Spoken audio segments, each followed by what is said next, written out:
Merhaba ben Enes. Bugün 150 TL altında alabileceğiniz işe yarar ürünler serisinin 4. videosuyla beraberiz. Tüm ürünlerin hangi dakikada olduğunu ve satın alma linklerini açıklamalar kısmından ulaşabilirsiniz. Yine serinin önceki videolarını izlemek için yukarıdakiye basabilir veya açıklamalardaki linklerini tıklayabilirsiniz. Bu seriyi sizin gibi ben de çok seviyorum ve hazırlarken en keyif aldığım ve heyecanlandığım videoların bu seri olduğunu söyleyebilirim.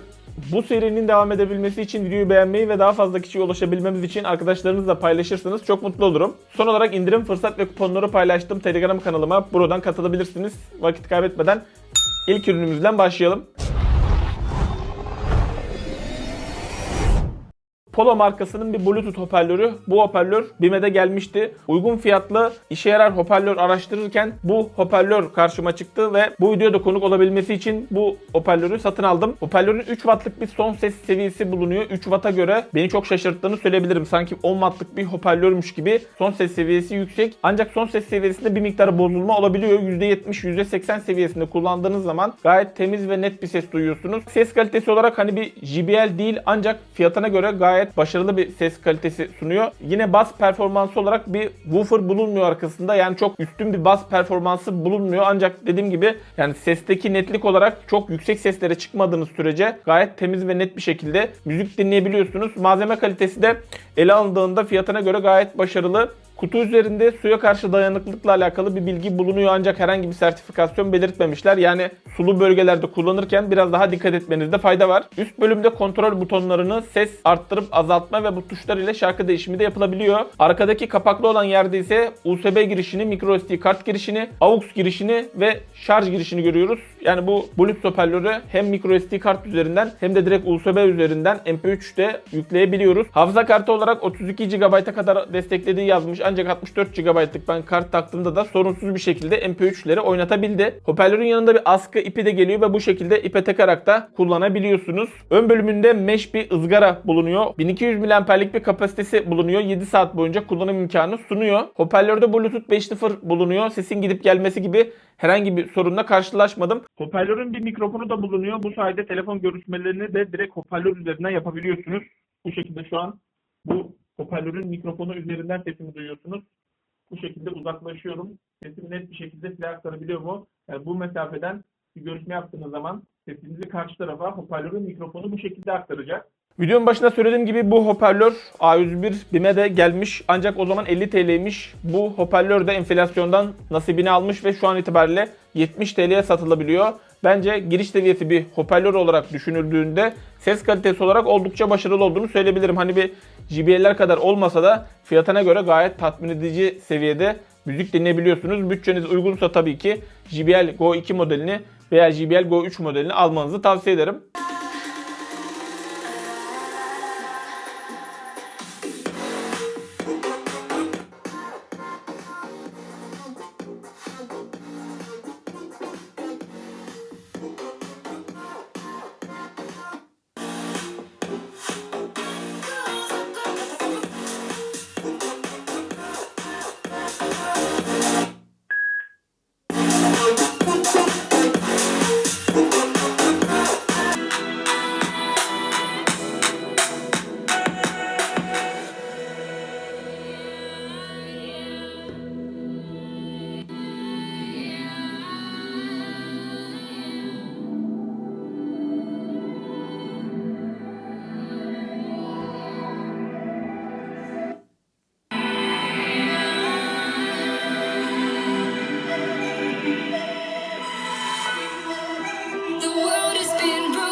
Evet, bir diğer ürünümüz Xiaomi markasının fotoselliğe harekete duyarlı bir lambası. Daha önceden bu lambanın iki farklı versiyonunu incelemiştim. Bu son çıkan ikinci versiyonu. Bu lamba ne işe yarıyor diye soracak olursanız, lamba sadece karanlıkta çalışıyor. Diyelim evin koridoruna yerleştirdiniz. Gece birisini gördüğü zaman otomatikman yanıyor. Veya bir dolabın içine koyduğunuz zaman veya bir yatağın altına koyduğunuz zaman da rahatça o dolabın içerisini görebiliyorsunuz. Veya gece lavaboya gittiğiniz zaman da bu koridoru aydınlatabiliyor. Bir hareket gördüğü zaman 20 saniye boyunca yanıyor. Sonra otomatikman hareket yoksa eğer sönüyor. Tasarım olarak benim oldukça dikkatimi çektiğini söyleyebilirim. Bu şekilde gördüğünüz gibi iki parçadan oluşuyor cihaz.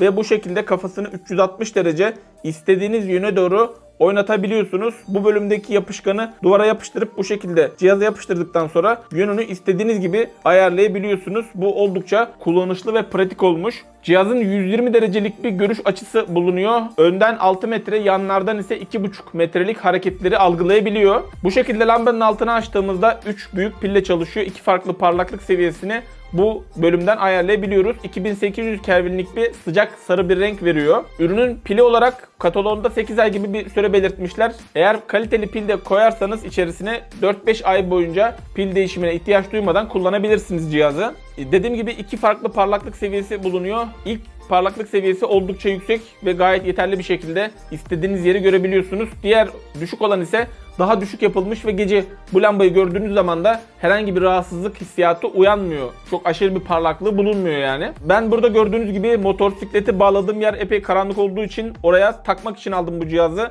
Yani beni gördüğü zaman veya istenmeyen kişileri gördüğü zaman otomatikman yansın diye. Genel bir aydınlatma için üretilmiş bir cihaz değil. Bu şekildeki amaçlara hitap edebilmesi için üretilmiş bir cihaz ve bence hem tasarımı olarak hem de kullanışlı olarak oldukça başarılı bir cihaz olduğunu söyleyebilirim. Bu lambanın alt bölümündeki yapışkan epey kuvvetli olduğu için yapıştıracağınız yeri iyi seçmenizde fayda var. Lambayı farklı bir yere yerleştirmek istediğiniz zaman da buraya yine çift taraflı bir bant yapıştırdığınız zaman sonraki kullanımlar için de rahat bir şekilde kullanabilirsiniz. Bu lambayı buraya yapıştırdınız diyelim. Bu lambayı buradan bu şekilde direkt alabiliyorsunuz. Bu şekilde de yapıştırabiliyorsunuz.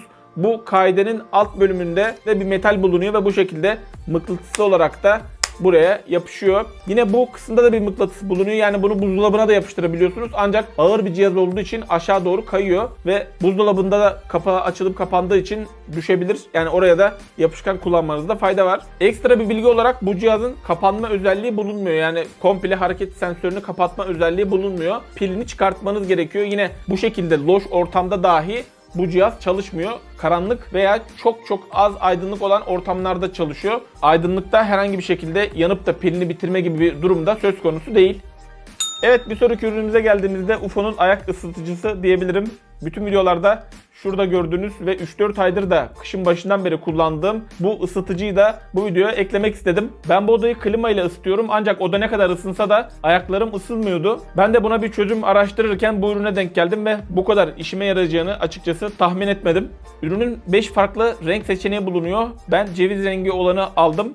Buradan gördüğünüz bu üst bölümünde ahşap bir malzeme kullanılmış. Küçük bir de kumandası bulunuyor. Aşağı eğilmeden de direkt kumanda üzerinden kontrol edebiliyorsunuz. Yanında 2,5 metre uzunluğunda oldukça uzun bir güç kablosu da geliyor. IP44 olarak su sıçramalarına karşı da dayanıklılığı bulunuyor. Alt bölümünde her köşede 4 adet silikon ayak bulunuyor. 3 kiloluk da bir ağırlığı bulunduğu için yani herhangi bir şekilde kendimi geriye doğru çektiğim zaman da herhangi bir oynaması gibi bir sorunla karşılaşmadım. Isıtıcının kontrollerini ister kumandadan isterseniz direkt cihaz üzerinden yapabiliyorsunuz. Cihaz çalışırken kırmızı, çalışmazken de yeşil ışık yanıyor. Bu sayede uzaktan baktığınız zaman cihazın açık mı kapalı mı olduğunu ayağınızı tutmadan da görebiliyorsunuz. Isıtıcının her bölümü ısınmıyor. Sadece bu gördüğünüz ortadaki alan ısınıyor. Kenarlar ısınmıyor. Isınması direkt hemen olmuyor. Bir 5 dakika sürüyor genel olarak ısınması. Soğuması da aynı şekilde biraz daha geç soğuyor. Ben kullanım senaryom olarak 20 dakika çalıştırıyorum. 20 dakika kapatıyorum. 3 farklı sıcaklık seviyesi bulunuyor. Ancak bu 3 farklı sıcaklık seviyesindeki aralarındaki fark çok fazla değil. Ben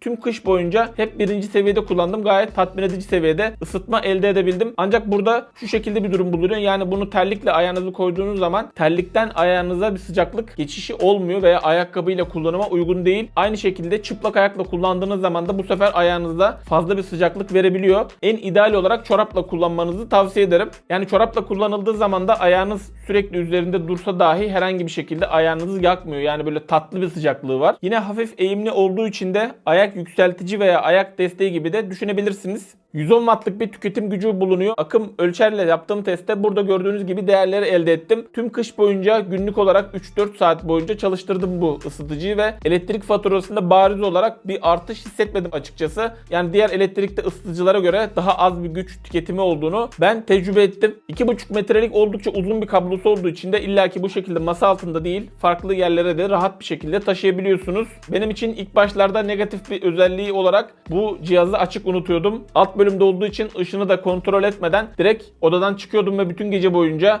ısıtıcı çalışıyordu. Haliyle bu şekilde elektrik tüketimi daha da fazla olacaktır. Hatta bu şekilde kapıya da not yazmıştım. Şimdi artık eskisi kadar açık unutmuyorum, ancak yine ara ara açık unuttuğumda olabiliyor. Yani özellikle terlikle veya ayakkabıyla kullanmayı düşünmüyorsanız ben oldukça memnun kaldığımı söyleyebilirim bu cihazdan. Hatta bu cihazı kullanmaya başladıktan sonra klimayı bile çalıştırmadığımı söyleyebilirim. Atalarımızın dediği gibi ayağını sıcak tut, başını serin.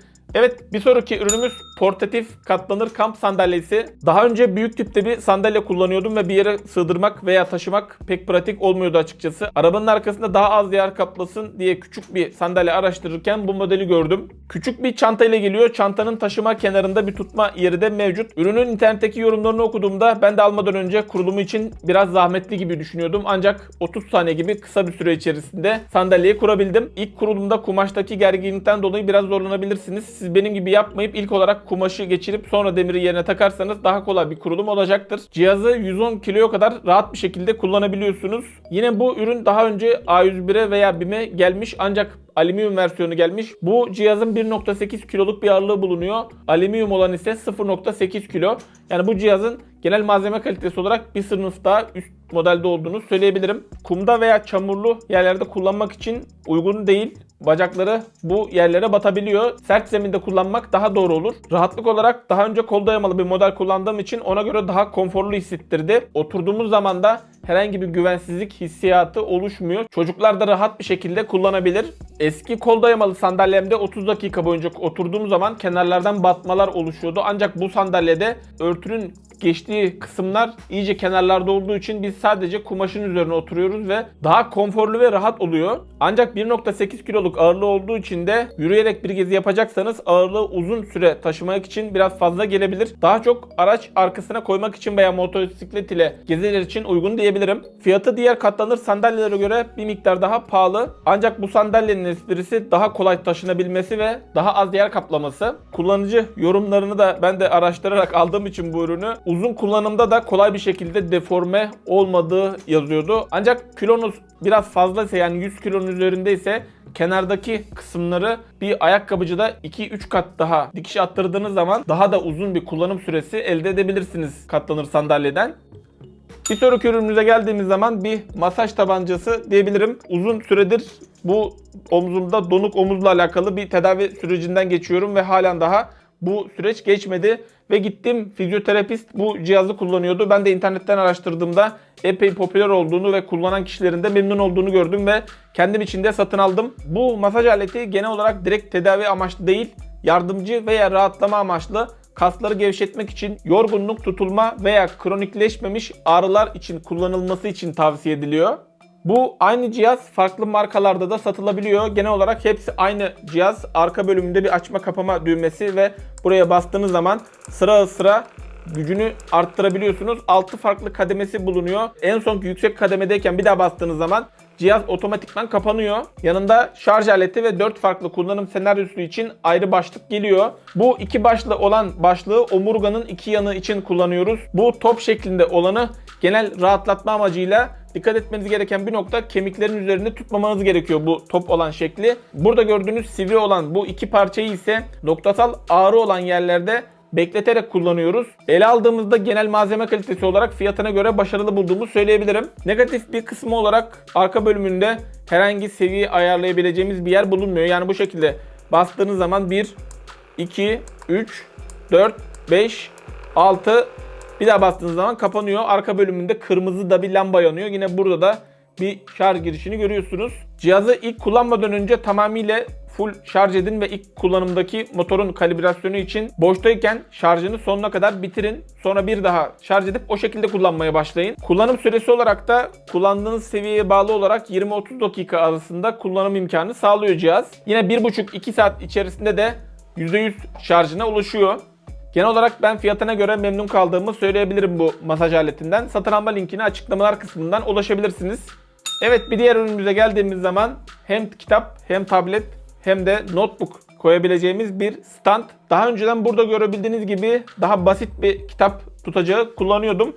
Ancak ondaki en büyük şikayetim sayfalar kendi kendine otomatikman dönüyordu. Bunda hem sayfaları tutabilecek bu şekilde burada aparatlar hem de kitabın aşağı doğru kaymaması için burada bir kısım da bulunuyor. Yine aynı şekilde buraya tablet veya notebook bilgisayarınızı da koyabiliyorsunuz. Öncelikle bu ürün Türkiye'de ve elde yapılmış bir ürün ve elimize ilk aldığımız zaman da malzeme kalitesi olarak kendini belli ettiğini söyleyebilirim. Yani kullanılan menteşeler oldukça kaliteli, herhangi bir şekilde göze batan bir kusurla karşılaşmadım. Ben de oldukça bu konularda titiz olduğum için yani işçilik konusunda ürünü oldukça beğendiğimi söyleyebilirim. İnce bir işçiliği bulunuyor ürünün. Cihazda kullanılan ahşap malzemenin kalitesi de oldukça başarılı. 3 farklı yükseklik seviyesinde kullanabiliyorsunuz. Küçük veya büyük fark etmeksizin tüm kitap, notebook veya tabletlerinizi bu cihazda kullanabilirsiniz. Özellikle not alırken veya aldığım notları temize geçirirken sayfaların kendi kendine dönmesi benim en rahatsız olduğum noktaydı.